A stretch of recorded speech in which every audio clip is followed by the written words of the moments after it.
She was just a girl with too many burdens, cradling a child that wasn't hers. He hadn't spoken to another soul in years. But fate doesn't ask permission, it binds. It breaks, and sometimes it puts two broken hearts on the same dirt road. The baby was burning up again. Clara Holden didn't need a thermometer to tell her she could feel it the moment she touched his damp little neck. The fever pulsing through his tiny body like a storm set loose in a birdcage. His breath came in sharp whimpers, soft and hoarse, and his fists clutched the threadbare fabric of her dress as if he feared she'd vanish. She wished she could sit with him, rock him, hum something sweet like Mama used to. But the stove had gone cold, the cupboards were near empty, and there was still water to be hauled. "Shh, Sammy," she whispered, kissing his temple. "You hold on, I'll be right back." She tucked him into the cradle the one Pa had carved before he died, all splinters and love, and wrapped him in the last clean quilt. Then she bolted the door, jammed a chair under the knob just like she always did when she had to leave him alone, and ran for the well with an empty bucket and shoes too thin for the frostbit dirt. The wind bit hard, but she'd grown used to that. At 16, Clara didn't get the luxury of noticing pain. Not when Sammy needed her. The well creaked as she turned the rusted crank. Half the time the rope stuck, and the water tasted like rust and worms, but it was the only well for 3 miles in any direction. She hauled the bucket halfway when she heard it. Hooves, not fast, not urgent, steady, deliberate, like a man. Unhurried by anyone else's schedule, Clara froze, one hand gripping the rope, the other curling into a fist. Nobody rode this way unless they had a reason, and lately, reasons were rarely good. Men had passed through before asking questions, sneering at the empty yard, wondering out loud where the parents were. They didn't always ask nicely. The rider came into view between the blackened trees, tall in the saddle, lean like he'd grown from the bones of the land itself, with a battered hat pulled low and a coat dusted in dry earth. He didn't wave, didn't call out, just rode slow up the trail and stopped 10 feet from her like he was waiting for something. Clara didn't wait to find out what. "If you're looking for someone," she said, loud enough to hide the tremble in her throat, "they're not." "Here," the rider said nothing. "I ain't got anything worth stealing. Just water and a sick baby. So you can turn your horse around." Still nothing. Just the wind and the creak of leather as he dismounted. He was taller than she expected, broad in the shoulders, but not in a way that threatened. More like a barn frame, silent, solid, weather-beaten but strong. He took off his head slowly, revealing dark hair streaked with silver and a scar that cut from temple to jaw, the kind of mark that came from something earned, not bought. His eyes met hers grey. Unreadable, but not cruel. "I'm not here to steal," he said finally, voice low and gravel-worn. "I'm here 'cause someone sent me." Clara narrowed her eyes. "Who?" "Your brother." Her stomach dropped. "My brother's dead." The man didn't flinch. "Your other one." Her hands loosened on the bucket. She only had one older brother left, and he hadn't written in almost a year. Not since Ma's funeral. Not since she'd begged him to come back and help with Sammy. And he'd said he had things to finish out west. The rider reached into his coat and pulled out a folded paper, held it toward her, but didn't step closer. "Said if he didn't come back, I should check in on you." She didn't move. "You his friend?" "No." "Then why would he send you?" He looked past her toward the house. "I owed him." Clara didn't trust easy anymore, especially not strange men who rode out of nowhere with stories and scars. But her legs were starting to shake, and the cold had crept into her fingers, and Sammy was alone in that house, burning up without medicine, without anything.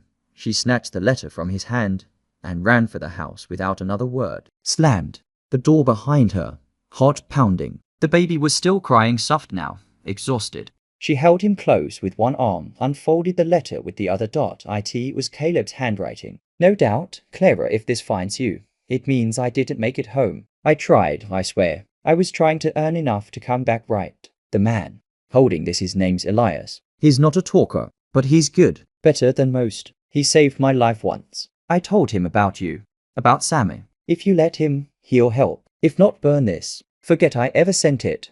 "I'm sorry." Caleb. Clara sank to the floor. Sammy whimpered against her shoulder. She didn't cry. Not then. She hadn't cried since the funeral, and she wasn't about to start now. Not in front of Sammy. An hour later, when she opened the door, Elias was still there, same spot, same silence. He didn't ask if he could come in. He just looked at her, then at the baby in her arms, and gave a single nod. like he already understood everything she hadn't said. The days that followed blurred into a strange rhythm. Elias didn't talk much. He fixed the broken barn door without asking, brought in wood without being told, never looked at her too long, never asked questions, just worked, quiet, reliable, like a shadow that happened to carry warmth instead of cold. Sammy's fever broke on the third day. Clara cried that night, just a little, when no one was looking. Elias found her on the porch afterward, staring up at the stars like she might find Ma up there. He didn't speak, just handed her a mug of something warm and sat beside her like he belonged. I don't know how to raise him, she whispered. You are, Elias said. That was the most he'd spoken all week. And then came the letter, a knock on the door. A rider in a long black coat, government seal in his hand. Clara read it twice before her knees buckled. The claim had been filed against the Holden land. If no adult male took legal guardianship of the property, it would be seized. In 2 weeks, 2 weeks, she stared at Elias. He didn't say anything, but his jaw tightened, and in his eyes, something stirred. Clara didn't sleep that night. She lay on the floor beside Sammy's cradle, wide-eyed in the dark, her hand on his tiny chest to feel the rise and fall of his breath. The letter was folded under the lantern on the table, but she didn't need to read it again. The words had carved themselves deep already. If no adult male comes forward to assume guardianship of the Holden estate, the property will be seized by county authority. The baby stood beside her, whimpering in his sleep. Clara closed her eyes, kissed his cheek, and pulled the blanket tighter around his shoulders. Her arms ached from holding him all day, but she welcomed the pain it meant she was still here, still fighting, still trying.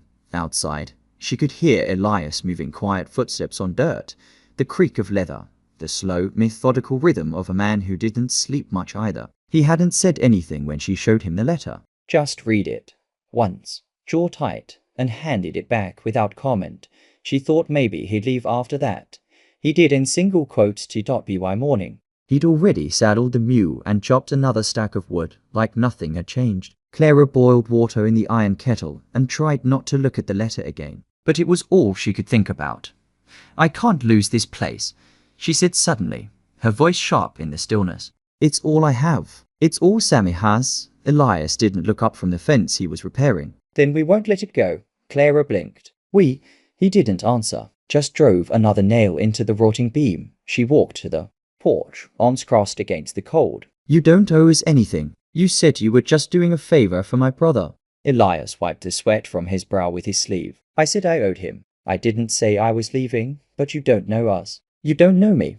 I know enough. His eyes met hers level, unreadable, steady. Clara held the stare longer than she meant to. There was something in that silence, something heavier than any promise. Not affection exactly, but weight. Conviction. Elias went back to work that night. Clara sat at the kitchen table with a pencil in one hand and the letter in the other, scratching numbers into the margin of an old almanac. Even if she sold the spare mule and every last preserved jar in the cellar, she'd come up short. The land taxes had piled up more than she realized, and the county man had made it clear they wouldn't wait. A girl alone, barely 16, wouldn't hold up in court. Not in this part of the territory. Not without a man to stand with her.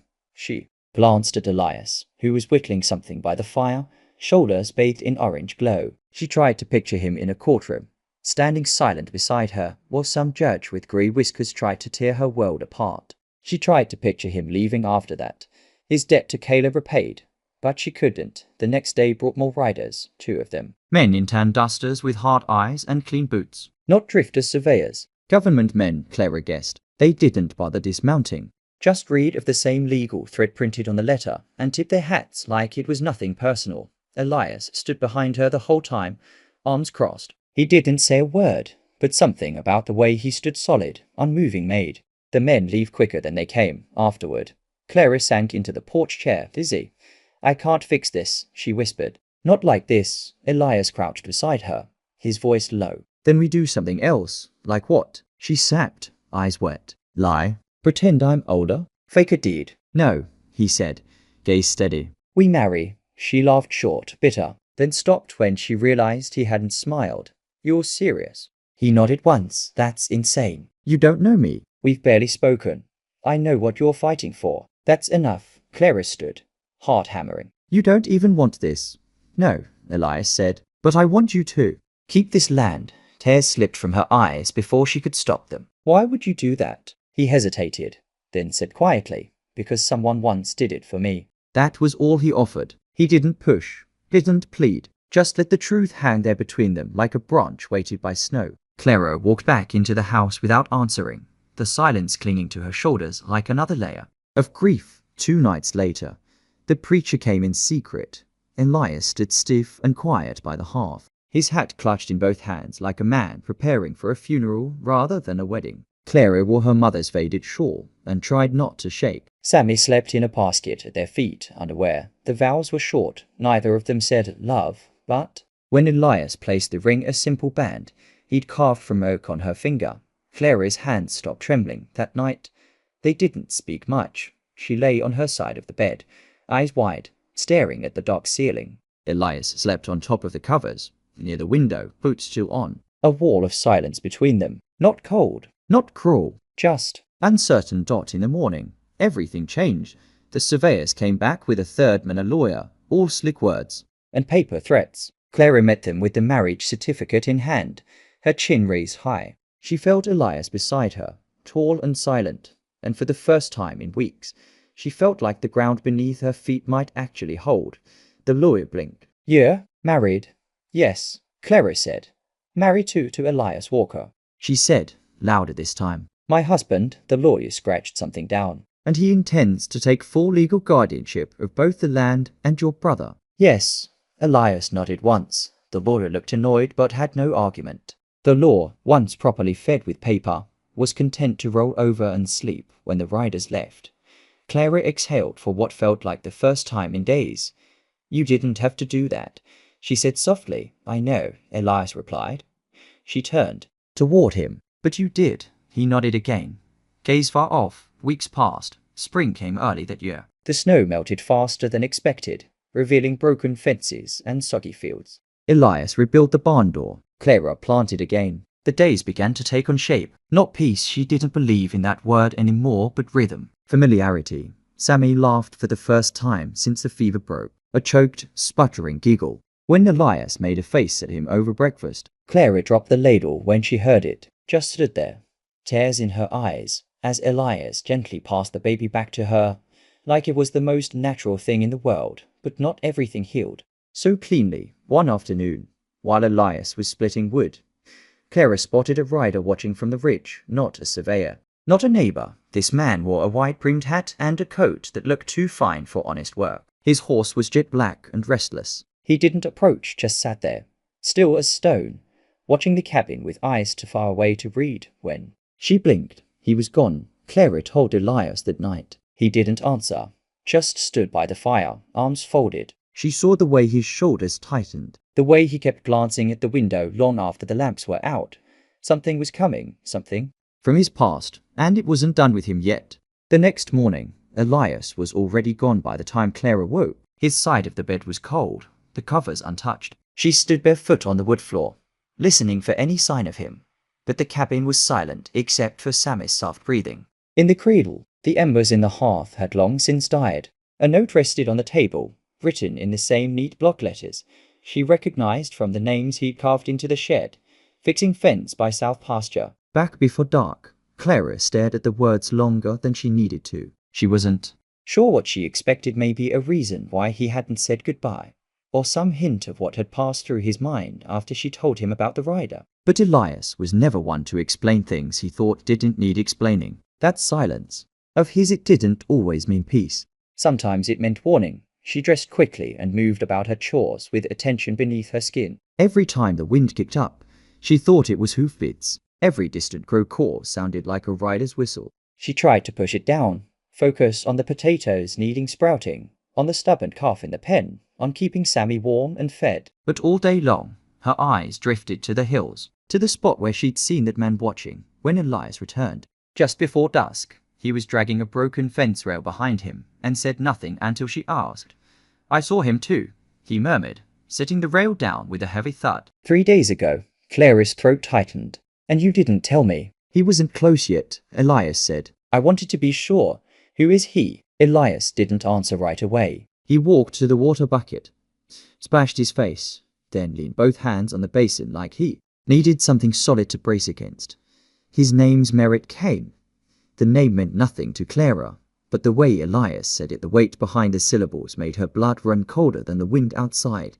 He's a bounty man, Elias continued. Used to ride with a posse out near Abilene. Rough men. The kind who didn't wait for the judge before tying a noose. Kane. He was the worst of them. Clary's voice came out barely above a whisper. Is he after you? Elias met her eyes. Probably. He didn't explain further, and she didn't push, though she wanted to, desperately. That night, she watched him clean his revolver by the fire, every movement precise and slow. He hadn't touched the gun since the wedding, hadn't even carried it around the ranch. But now he laid it out in pieces, cleaning each part like a ritual, the way a priest might polish a chalice before a funeral. Sammy cooed from his blanket, beside the stove, unaware of the heaviness in the room. He's not the law anymore, Elias said, not looking up. Kane got thrown out years ago. Too many people wound up dead on his word alone. Then what does he want now? Clara asked. Elias didn't answer. For a few weeks, nothing happened. The wind warmed. The river swelled. Clara planted turnips and sweet onions, and Elias mended the north fence. They shared meals, shared chores, even shared laughter, sometimes soft, uncertain bursts that came when Sammy did something strange or when the calf managed to break into the house again. But even with the routine settling in, there was a thread pulled too tight beneath it all. Every time Elias disappeared for hours without explanation, Clara felt her throat tighten. Every time a hawk circled too low or a figure appeared on the ridge, her breath stopped. Then one night, the barn door was open. Elias never left it open. Not once. Not even in daylight. Clara froze on the porch steps, Sammy bundled in her arms. The lantern in her hand swayed gently with her shaking fingers. Elias, she called Dot in her answer. She didn't wait. She placed Sammy back inside, locked the door, and took the rifle from above the hearth. It was old her father's, and she'd only fired it once.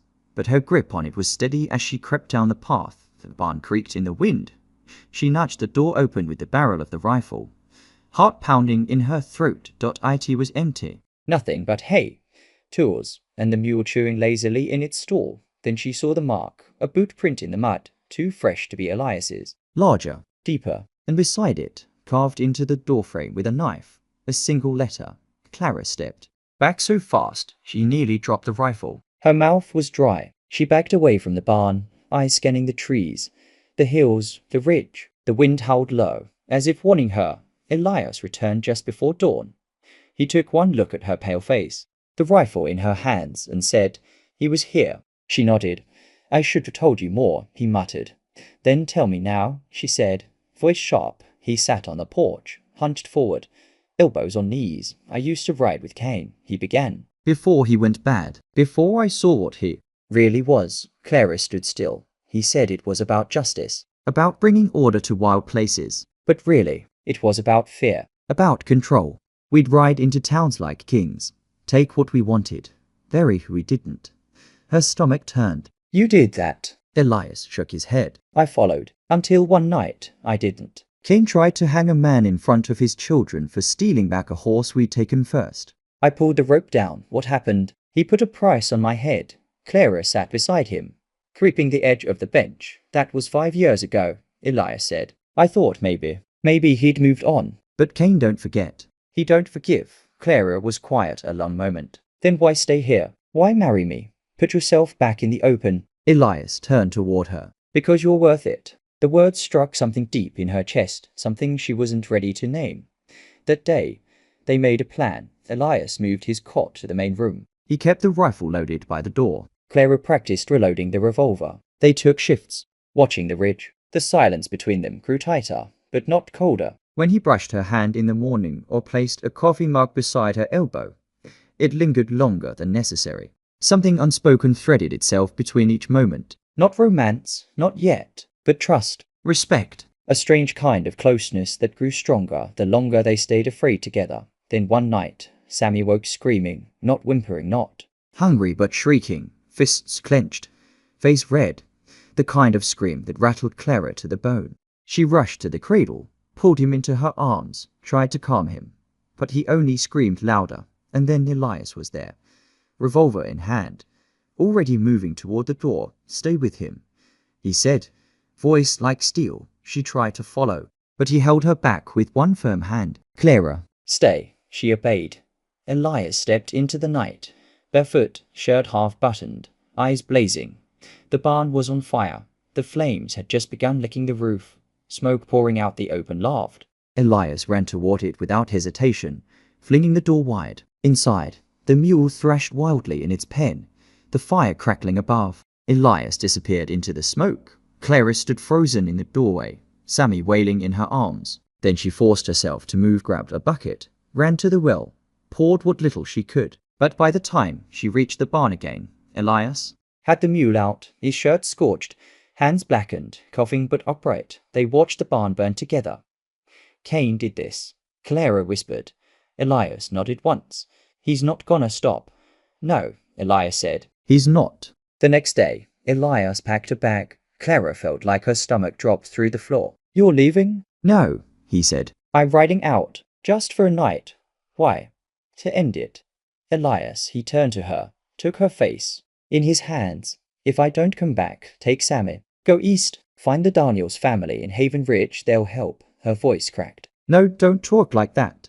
I have to finish this," he said. And then, for the first time, he kissed her, soft, fierce, not out of passion but something deeper. Like he was giving her something to keep safe. Like he was saying goodbye without using the word. Then he mounted the mare and disappeared into the trees. Clara stood there, Sammy quiet in her arms, watching the horizon swallow the only man who'd ever stood beside her when the world tried to take everything away. The wind changed after Elias left. It came down from the north in sharp gusts, stirring dust across the dry fields and rattling the shingles on the cabin roof. Clara didn't sleep. She sat by the fire with Sammy in her arms, rocking slowly, eyes fixed on the door like it might open at any moment. But hours dragged by, and nothing moved outside except shadows. Every creak in the walls made her spine tense. Every flicker of flame made her heart jump. She told herself Elias had ridden far, maybe even doubled back to throw Cain off, but in her gut, she knew he'd gone straight to the source.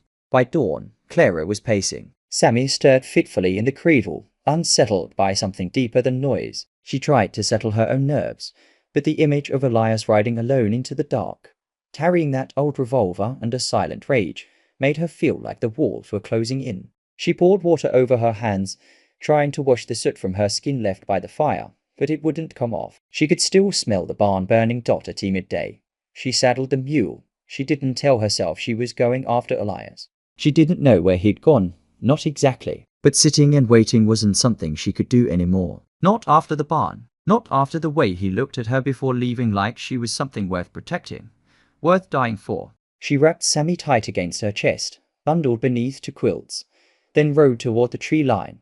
The hills stretched out like folded arms, bare and endless. She followed the river until it split, then followed the trail that bore signs of recent hoofprints, deep ones, heavy with a rider who knew where he was going. Clara rode without speaking, her hands trembling slightly on the reins, heart thudding louder with every step. She had no real plan, just a certainty that waiting would break her. By late afternoon, she saw smoke again.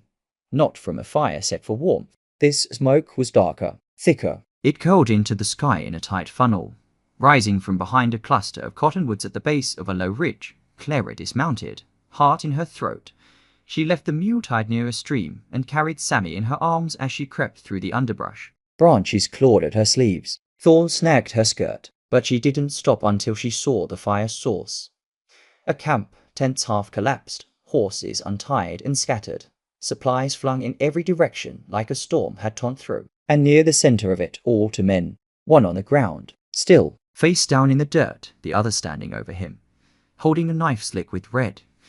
Clara's breath caught Dot. He wasn't Elias. It was Cain. His back was to her, his coat dust-covered and torn at the hem. He stood perfectly still for a moment, as if feeling the air, then slowly turned. She ducked behind a fallen log, clutching Sammy against her chest. Cain's voice cut the wind like a blade. "You can come out now, Miss Cooper." Her blood turned to ice. "I won't shoot you. Not while you're holding the babe." Clara didn't move. Cain continued, his voice closer now. "He came for me. Your quiet rancher. Brave, really. Foolish, too. Took out 2 of my men before I brought him down. Clara's throat tightened. Where is he? Kane laughed softly. Still breathing. Last I checked. But he won't be long if I leave him out here. She rose slowly, keeping the lock between them. What do you want? Kane tipped his hat. Nothing from you. Not really. I came for him. Justice, some might say. He saved lives. He left your gang because you were hanging innocent men. Kane shrugged. Depends how you define innocent. But I didn't ride all this way to debate ethics. Clara's voice was steady, though her knees shook. If you hurt him, what? You'll shoot me. Kane grinned. With what? She stepped fully into view, hand in her coat pocket. You think I'd ride out here with nothing? Kane narrowed his eyes. You wouldn't shoot with the baby in your arms. Clara's hand moved quick. She tossed Sammy toward a pile of blankets behind her. Kane's eyes followed the bundle just long enough. The shot rang out a second later. He stumbled backward, hand clutching his side. His pistol fell, thudding into the dirt. Clara stepped forward, both hands now gripping the revolver Elias had left behind in the cabin. Her heart pounded so loud she could barely hear her own breathing. Kane looked up at her, eyes filled with something she hadn't expected: surprise. Not pain, not even rage. Smart girl, he muttered, blood soaking through his shirt. Where is he? Clara demanded. Kane laughed through clenched teeth. In the ravine, tied to a tree. She kept the gun on him as she moved toward the ridge, and then she saw Elias. He was slumped forward, arms bound, blood dripping from his temple. His shirt was torn, one eye swollen shut, but he was alive, breathing. Clara nearly collapsed from relief. She rushed to him, cutting the ropes with a broken piece of glass. Clara, he rasped, barely able to lift his head. I'm here. I told you not to come. She rested her forehead against his. You married the wrong woman if you thought I'd stay home. He smiled weakly, then winced. She helped him down the slope, one arm draped over her shoulders. They made it halfway back to the mule before Elias faltered, falling to his knees. I can't. Yes, you can, she whispered, pulling him upright again. Not be wide the time they reached the cabin. The sun was nearly down. Clara dragged Elias to the bed, then poured whiskey over his wounds while he bit down on a rag. He didn't cry out, didn't flinch, just stared at her like seeing her there made the pain easier to bear. Kane didn't follow them. She wasn't sure if the shot had killed him or not. She didn't care that night as the fire crackled low and Sammy slept peacefully. Elias reached for her hand. You saved my life. You saved mine first. He turned his head, looking toward the cradle. And his. Silence stretched between them, heavy but warm. Finally, Clara whispered, What happens now? Elias squeezed her fingers. Now, we rebuild. But rebuilding wasn't easy. The barn was gone. The fences damaged. The animals scattered. And Elias's injuries left him too weak to work more than a few hours each day. Clara shouldered the load. She dug trenches, mended wire, hauled feed. She moved with a quiet fierceness, the kind that came from living too long on the edge of survival. The townsfolk started to talk. Some said the fire had been an accident. Others whispered about the mysterious man Clara had shot. A few those who'd once looked down on her started nodding with something like respect when she passed. But Clara didn't care about their opinions anymore. Her world had shrunk to the cabin, the land, the child she held each morning, and the man who now slept beside her each night. Elias healed slowly. There were days he couldn't get out of bed, nights when the fever returned and Clara sat by his side, wiping sweat from his brow. But each time, he pulled through, and each time, she felt something inside her grow stronger. They didn't talk about love. Not yet, but sometimes when he reached for her hand without thinking, or when she leaned into him on the porch in silence, it felt like love anyway. Then, one morning, as Clara was gathering eggs, she saw a rider on the horizon. Not Kane, someone else. The man waved a white cloth as he approached, a symbol of peace. Elias met him at the edge of the field, revolver in hand. The man introduced himself as Sheriff Alder from the next county. Said he'd heard rumors about a bounty hunter who'd been shot near the border. Said he was looking into it. Quietly, Clara stood behind Elias, one hand on Sammy's head. What do you want? She asked. The sheriff removed his hat. Just the truth. Elias looked him in the eye. He came to kill me, burned my barn, took me hostage. My wife saved me. The sheriff glanced at Clara. You pulled the trigger? She nodded once. The sheriff scratched his jaw. Well, that man had a reputation. A bad one. If he's dead, it might just be one less problem. He tipped his hat again. You two take care. As he rode away, Clara let out a breath she hadn't realized she'd been holding. Later that night, Elias stood behind her as she brushed her hair. "You called me your wife," she said softly. He met her gaze in the mirror. "You are?" She turned, heart pounding. "Is that a proposal?" He smiled. "No, that was the ceremony." Then he dropped to one knee and offered her a carved wooden ring, the same one he'd whittled for her during the long winter days, when he'd said he was just keeping his hands busy. Clara laughed, cried, and kissed him all at once. They were already married, already bound. But in that moment, with Sammy giggling from the bed and the fire warm behind them, it felt like a beginning, not just survival, not just refuge, but family. The land thawed slowly that spring, as if reluctant to let go of its scars. Snow melted into the cracked dirt, filling the troughs with muddy water, and the long dead grass began to stand again, timid at first, then braver. It wasn't much, but it was enough for Clara. Enough to wake each morning with a sense that something was shifting, that life might finally be giving way to more than just survival. Elias walked the fence lines again. His limp hadn't gone, but he didn't complain. He wore a brace of leather Clara had fashioned from an old saddle strap, and though he never said it aloud, every step felt like a rebellion against the grave Cain had tried to dig for him. Clara kept the revolver by the door now, though she never spoke of Cain again. His body had never been found. No trails leading off from where he'd bled into the dirt, and in the silent moments between chores or feeding Sammy, she found her thoughts drifting toward the edge of fear again. But Elias had taught her something in the aftermath of the fire. Fear didn't get to be the final word. One evening, as the last light filtered through the windows, she found Elias by the old ash heap. He was crouched low, one hand brushing the blackened earth where the barn used to stand. He didn't turn when she stepped up behind him. "What do you see?" she asked gently. He didn't answer right away. Then, without looking at her, he said, "He buried something here. I think before he came for us." Clara frowned. "Cain?" Elias nodded.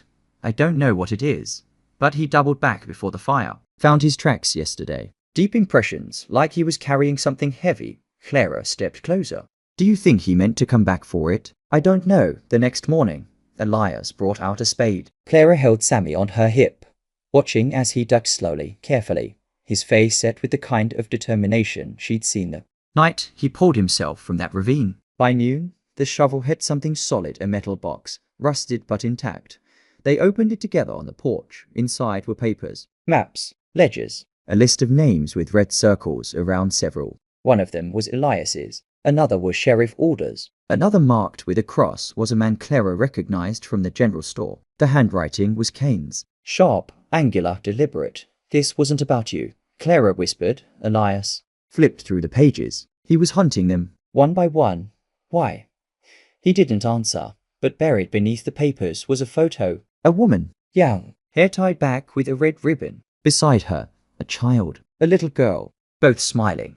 The background, a clapboard house with curtains fluttering in the window. On the back, "Don't forget what they did." Clara stared at it. "You think someone killed his family?" Elias said nothing, just closed the box and stared out at the horizon, where the trees bent gently in the wind. Later that week, Sheriff Order returned. He wasn't alone. 2 deputies flanked him, but it wasn't a raid. They rode up with calm steps and dismounted with open hands. Clara stood on the porch, Sammy on her hip, Elias at her side. "They didn't reach for the gun. We found something," the sheriff said. He unrolled a blood-stained handkerchief. Inside, a red ribbon. "We think it's tied to an old case. Years back, a woman and her daughter went missing in a border town near the edge of Kansas. Husband claimed they ran off, but the story didn't hold." Clary's grip on Sammy tightened.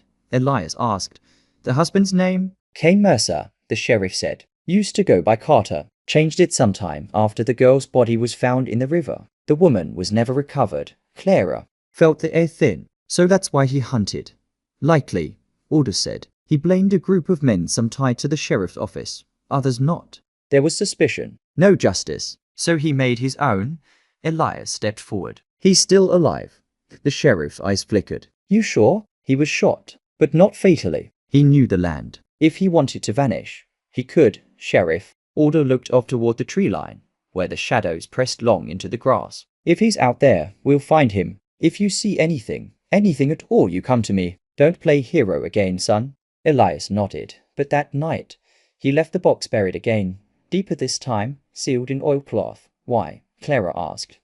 He looked at her, quiet for a long time. Because revenge doesn't make a man whole. And I won't carry his war. The weeks that followed passed with something close to peace. Elias built a new barn. Slower this time, methodical. Clara painted the cradle Elias carved for Sammy, and in the evenings they sat on the porch, watching as the child's tiny hands reached for moths in the fading light. The air smelled of lavender. The cattle began to return, one neighbor at a time, offering calves in apology for the way they turned from her when she needed them most. Clara didn't forget, but she forgave, one afternoon. As Clara taught Sammy to toddle across the yard, a stranger arrived, young, clean coat, hat in hand. He didn't give a name, only said he was looking for work. Elias narrowed his eyes. Where are you from? Back east, the man said. Heard there was good land out here. Folks needing help. He didn't look dangerous, but there was something in his posture, too upright, too practiced. Clara stepped forward. You with the law? He hesitated, then nodded.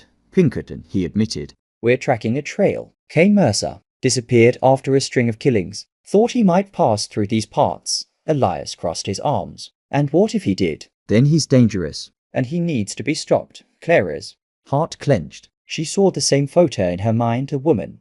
The child, the ribbon. Kane hadn't been a good man, but he hadn't been born a monster either. What if he's already dead? She asked. The Pinkerton shrugged. Then I go home. But Elias didn't answer, just nodded and walked the man back to his horse. That night, Clara found him on the porch, staring at the stars. I buried the ribbon, he said. Clara rested her head against his shoulder. We don't owe him anything, she whispered. No, Elias said, but I still dream about the fire, and what might have happened if we hadn't been here for each other. Clara didn't say anything, because some truths didn't need repeating. Weeks passed, then months. Spring leaned into summer. Sammy took his first steps in the field, his chubby legs wobbling as he reached for Elias's calloused fingers. Clara laughed so hard she cried, and for a moment, the world felt untouched by darkness, until the letter came, folded once. No return address, no signature. Inside, only one line. Keep him safe. Don't look back. There was no mistaking the handwriting. Kane. Clara held it for a long time before burning it in the stove. Elias never asked what it said. He didn't need to, because whatever war Kane was still fighting, it wasn't theirs anymore. That night, they lay in bed with the windows open, the breeze whispering through the cotton curtains. Sammy stirred once, then fell back into sleep. Elias turned to Clara, brushing a strand of hair from her forehead. I never believed I'd get another chance. She reached for his hand. And now, I believe in you, she smiled, kissed his palm, and whispered, then believe in us. Outside, the night deepened, and for the first time in a long while, the future didn't feel like something to fear. The storm came without warning, first as a smear of clouds bruising the horizon, then as a wall of wind that buckled trees and stripped blossoms from the apple grove. Clara was in the root cellar when it broke, holding Sammy to her chest as the walls groaned under the force. Upstairs, Elias fought to shutter the windows, shouting something she couldn't hear through the thick wooden hatch. By the time he threw it open and climbed down, the sky had turned the color of lead. The lantern between them flickered with every gust from the cracks above, but even as the storm howled, it wasn't the wind that made Clara's hands shake. It was the feeling, deep in her bones, that something had changed. When they emerged hours later, most of the damage was superficial tree split. The henhouse collapsed, but the house still stood, and the fields had been spared flooding. They should have been grateful. But Elias's face was carved from stone as he walked the property line, foot sloshing through sodden grass. Something had spooked him. He didn't say it outright, not at first, but Clara saw it in the way he checked the revolver, the way he repositioned the rifle by the door, the way he lingered on the porch after nightfall with his eyes fixed to the dark dot. It was the footprints. They hadn't been made by their boots. Clara's soles were narrow, Elias's slightly uneven from his limp. These were smooth, deliberate, tracked across the back of the property and disappeared near the creek. Whoever left them had been watching, and they hadn't come during the storm by accident. They'd used it for cover, Elias said. He's still out there. Clara didn't ask who. Kane had become a ghost between them again, a shadow neither of them wanted to name aloud. Clara had tried to let go of him, his revenge, his grief, his need for control, but he wasn't done with her, and now she knew he wouldn't be until something was finished. The Pinkerton returned 2 days later. Same coat, same careful smile. But this time, he didn't ask permission to approach. He rode straight up to the porch and dismounted slowly, eyes scanning the fields behind them. "You seen anything strange?" he asked. Elias didn't answer. The agent pulled a crumpled letter from his coat pocket. "This was sent to our field office. We traced the ink, the paper, the stamp. Postmarked from a town 20 miles south. No return name." He handed it to Clara. It was short. "Only 5 words. They are not your war." She felt the breath catch in her throat. "What do you want?" "From us," Elias said.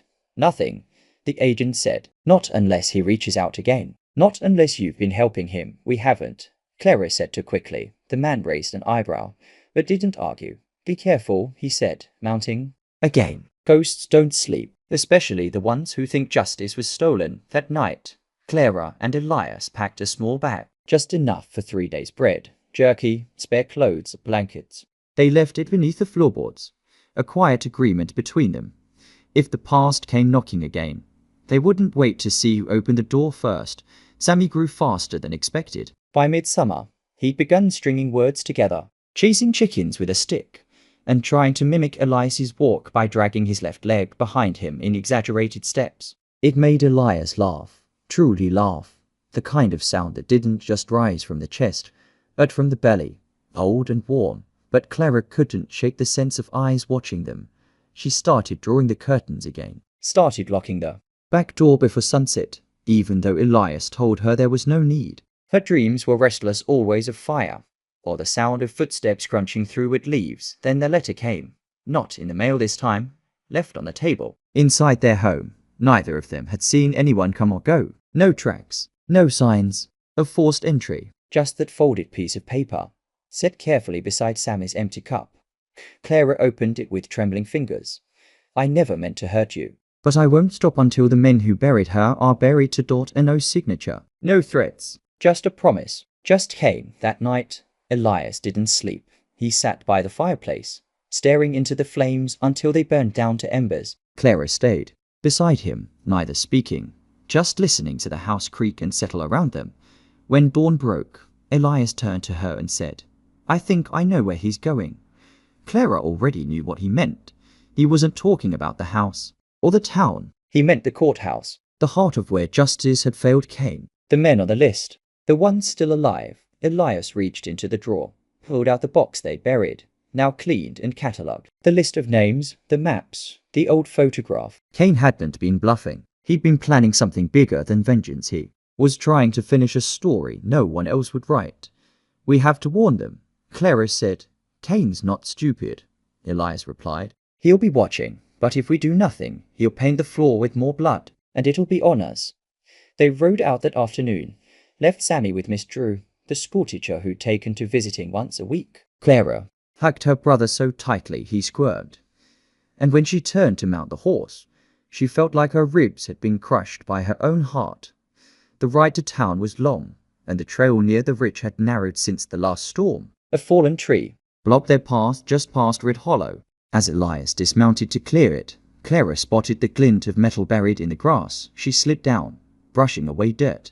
A nail, then another, then wood. "A trap, don't move," she shouted. But it was too late. The trigger snapped. Elias caught the edge of the snare just in time, dragging his leg back with a grimace. The jaws closed on empty air. They stared at it in silence.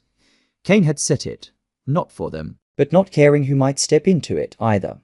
"This isn't about justice anymore," Clara said quietly. Elias nodded, breathing hard. "It's a message." They detoured through the woods, arriving at town after sundown. The courthouse was closed, but Sheriff Alder still occupied the office next door. He listened carefully as they unfolded the list on his desk, pointing to the circled names. "I know 3 of these men," he said. "One's dead. One's a drunk who hasn't left his shack in years. The other, he's on the council now. Sits up high, far from trouble. He won't be for long." Elias said. Sheriff Alder stood, holstering his sidearm. "Then we better bring him in." But by the time they reached the councilman's house, it was burning. A pillar of smoke rose into the night sky, black and thick, the smell of kerosene unmistakable. People shouted. Buckets were passed, but it was too late. They found the man's body in the parlor, gunshot to the chest, execution style, on the floor beside him. Another letter, nailed to the floorboards. One down, the town fell into panic. The sheriff called in help from the next county. Rumors spread faster than truth. Some said it was bandits. Others blamed Clara and Elias directly. But the townspeople remembered what Clara had done. How she'd stood her ground with Sammy in her arms. How Elias had nearly bled out for a woman he hadn't even known. No one came at them directly. But the eyes narrowed. The whispers grew teeth. They spent that night at the edge of town, in a boarding house meant for travelers. Clara barely slept. Neither did Elias. He kept the rifle beside him, hand always resting just beneath the trigger guard. Morning brought another fire. This time, it was the sheriff's barn. In Olaf's last. But the message was clear. Kane was escalating, not just targeting the guilty. Anyone tied to the cover-up. Anyone who let it happen. Anyone who didn't stop it. Clara sat at the window, holding her head in her hands. This won't stop, she said. He's not trying to be heard anymore. He's trying to end it, whatever the cost. Elias stood slowly, looking out at the smoke rising in the distance. Then maybe we need to end it for him. She turned. What are you saying? I'm saying if he wants justice, maybe we give him something else. A choice. He won't take it. He might, Elias said. If it's from you. Clara swallowed hard. Because somewhere deep inside, she knew Elias was right.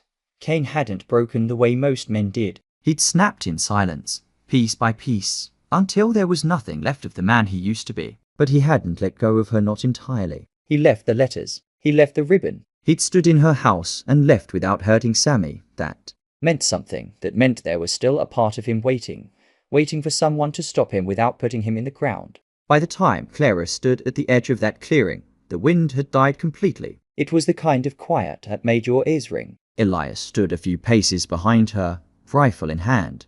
Not raised, but not loud either. His eyes were locked. Ahead, watching the tree line like he expected it to move. And maybe it did, because when Kane stepped out of the woods, he didn't make a sound. No snap of twig, no rustle of brush. Just there, as if the woods themselves had let go of him.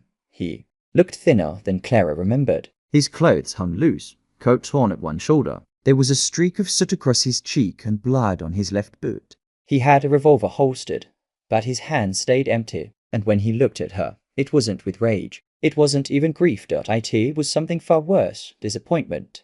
You came, he said quietly. I had to, she replied, voice tight. Kane's eyes shifted to Elias. Didn't bring the boy. No, smart. They stood like that a long while. 3 people, each with their own kind of silence. The clearing was just wide enough to hold them and everything they hadn't said. Clara stepped forward. Elias didn't stop her. You're going to kill again, she said. Kane didn't answer.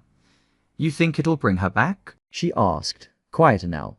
Still, no reply. She kept walking, one step at a time. Her boots sunk slightly into the soft ground, leaves damp from last night's rain. The air smelled of ash. She stopped when there were only a few feet between them, close enough to see how badly his hands were shaking. You stood in my home, she whispered. You put a letter next to my brother's cup. You could hurt us, but you didn't. Kane's jaw clenched. You're still in there, somewhere. He looked past her now, to the horizon, to something only he could see. And not, he said, and yet he didn't move. You have to stop this, Clara said. Before there's nothing left of you. Kane laughed then. Not loud, not cruel, just hollow. They made me watch her die, he said. Then they made me bury her without a name. They laughed, Clara, while I held what was left of her. They laughed. I know. No, you don't. You built a life. You've got your little farm, your boy, your silent husband. He's not my husband, she said quietly. Kane blinked. He's not. Clara shook her head. He's the man who stayed when the others didn't. That hit him. She saw it land behind his eyes. Kane took a step back, like he needed air. I should kill him, he said, but there was no heat in it. Should done it months ago, but you didn't, Clara said, because that's what this had always been about. She realized, not vengeance, not really. It was about someone. Seeing him, someone still looking at the man, not the monster. She was the last person left who remembered him before, and that was the one thing he couldn't kill. I'm tired, he said suddenly. Clara nodded. Then stop running. I can't. Yes, you can. He looked down at his hands. There's blood on them. Wash it off. His eyes flicked up, hopeful for half a breath, but it died just as quickly. I don't deserve it, neither did she. That broke him. He sank to his knees. Hard, like the weight of everything he'd done, finally cracked his spine. His hands covered his face. His shoulders shook. Clara moved to him slowly, kneeling just close enough to let him know she was there. She didn't touch him. Not yet. Behind her, Elias stayed still, eyes wary, rifle at ease but not forgotten. You can't bring her back, Clara said gently. But you don't have to bury yourself with her. Kane stayed down a long time. When he finally stood, it was slow, unsteady. He looked at her like a man waking up in the middle of a nightmare. Do you trust him? He asked, nodding toward Elias. I do. Kane gave the faintest nod. I'll turn myself in, he said.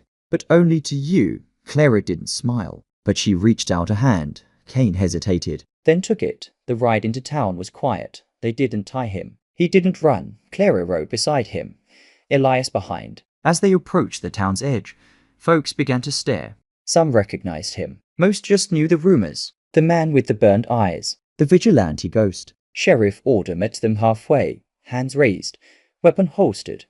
You sure? He asked Clara. She nodded. Kane slid down from his horse and placed the revolver on the ground before raising his hands. The crowd murmured, some angry, others afraid. But Kane didn't speak. He didn't look away. He let them see him. All of him.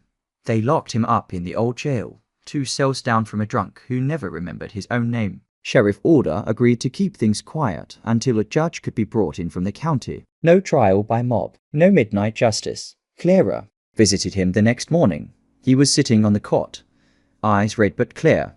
You meant what you said? She asked. He nodded. I'm tired of ghosts. Clara looked at him a long while, then reached into her coat and pulled something small from the inner pocket. A tiny hand-sewn ribbon, the one Kane had left in the crib. You remember this? His eyes welled up. I thought I lost it. You left it for him? Kane nodded. I wanted him to know. Something of her was still with him. Clara placed it on the small table just inside the bars. He does, she said. The weeks passed. The trial was set. The names on Kane's list were investigated. 2 more arrests were made. 1 fled town. Another confessed before anything was even asked. The truth spilled out like a rotten barrel cracked open. The council shook. The sheriff resigned, citing health. But everyone knew why. Clara and Elias returned to the ranch. Sammy ran to meet them, arms wide, curls bouncing with every step. He'd learned to say apple and mine and Elis, which made Clara laugh harder than she had in months. They planted more crops. They repaired the barn. Life didn't go back to normal. It moved forward, which was something better. Sometimes, Clara woke in the middle of the night, half expecting to hear Kane's voice on the wind or find another letter tucked beneath the door. But it never came. One morning, she received a package. No return address. Inside was a photograph, black and white, edges worn. It was of a girl, no more than 5, standing in a field of sunflowers, and on the back, written in the same handwriting as those old letters, her name was Lydia. She danced when it rained. Clara sat on the porch with Elias that evening, photo in hand. She'll be remembered now, he said. Clara nodded. She will. Elias reached over, took her hand, and for the first time, didn't let go. Years later, Sammy asked about the man in the photograph. Clara told him the truth, not the whole of it, but the part that mattered. That was Kane, she said. He lost someone he loved, and for a while, he lost himself too. Is he gone now? Yes, she said. But not forgotten. Sammy looked at the picture a while longer, then carefully placed it back on the shelf. I hope he found peace, he said. So do I outside. The sun dipped low, painting the fields gold. Clara watched her brother run through the tall grass, his laughter carried by the wind. Elias leaned against the porch rail, quiet as always, a steady presence at her side. The past hadn't vanished, but it no longer ruled them, and as the first drops of rain began to fall soft and slow, Clara didn't reach for cover. She let them fall because somewhere, someone was still dancing.